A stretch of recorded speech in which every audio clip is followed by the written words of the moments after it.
Introduction to informed consent. It is one of the ethical requirements which is important in legal doctrines. It is a process in medical treatment which the patient enabled to be informed and voluntary decision regarding to decline or accept medical care. Some issues on informed consent are language barriers in understanding the process of the treatment. Next is religious influences due to some ethical issues in the religion belief. Lastly is children, as the children also have the rights to know the process of their treatments, even though the consent from the parents already be given for the treatment. So next is the principle of informed consent. Firstly is describe the procedure to the patients. And next, he emphasized the patient's role in decision making, or the agree or not with the procedure. And third, inform the alternative to the procedure, like other methods if the procedure is inconvenient to the patient. And fourth, explain the risks of the procedure to the patient, and like example, the risk of surgery. And lastly, the fifth one is obtain the patient's preference, which usually by signature. Here we have prepared two videos on informed consent. The first one is the good example, followed by the bad example. Let's watch together.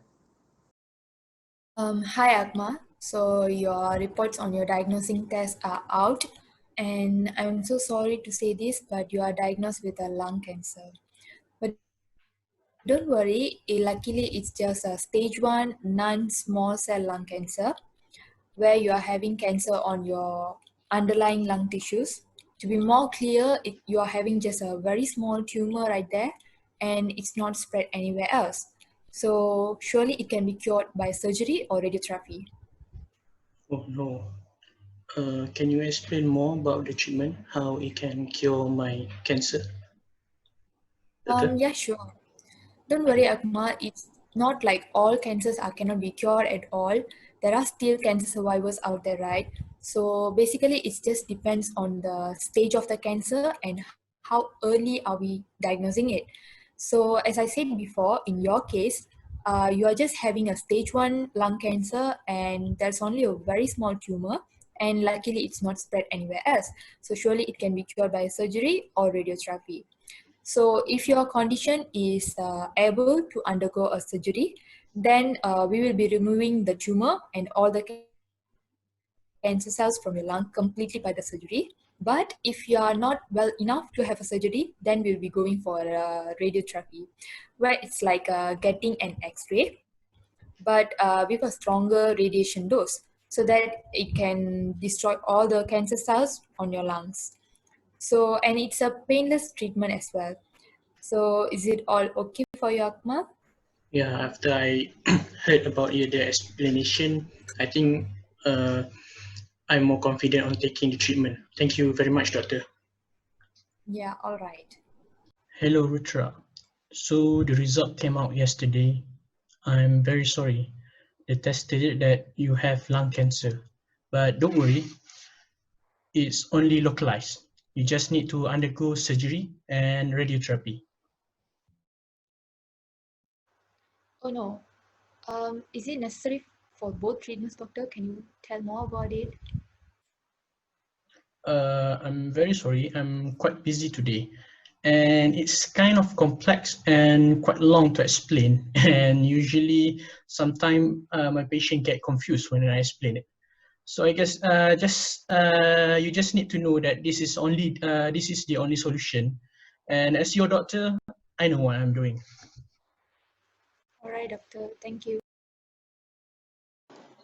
Next is the professional healthcare attributes related to this scenario. First, the competency of the doctor about the medical information. It is always important for the doctors to have a full picture of the patient's case. Second, allowing the patient to accept or decline the treatment he is receiving. This is because any patients have authority to decide for themselves.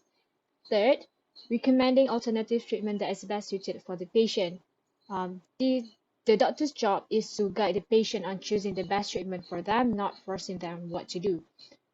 Next, the usage of layman terms by the doctor when explaining to the patient. Always be noted that the patients are not doctors, so they don't understand medical terms like doctors do. So it is our job to explain to them in an easier way. Next, the thorough related treatment explanation by the doctor. It is very important for the patient to know the treatments they are getting. Lastly, the doctor does not judge the patient's decision if they want to decline the suggested treatment. As I mentioned before, the patient has a full authority on what to do, so we should not judge their choice. Importance of specified attributes in patient care. First, the doctor needs to be explaining the procedures in detail to patient before any decision is made.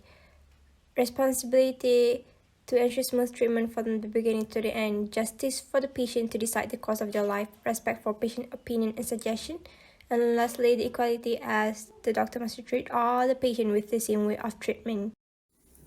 Now let's discuss the consequences of adverse attributes towards the patient. 1. It might show that the doctor is egoistic and arrogant. 2. It can affect the doctor-patient relationship dismally. 3. It shows that doctor lacks professionalism. 4. It can also result in putting blame on doctors for any unforeseen circumstances during surgery.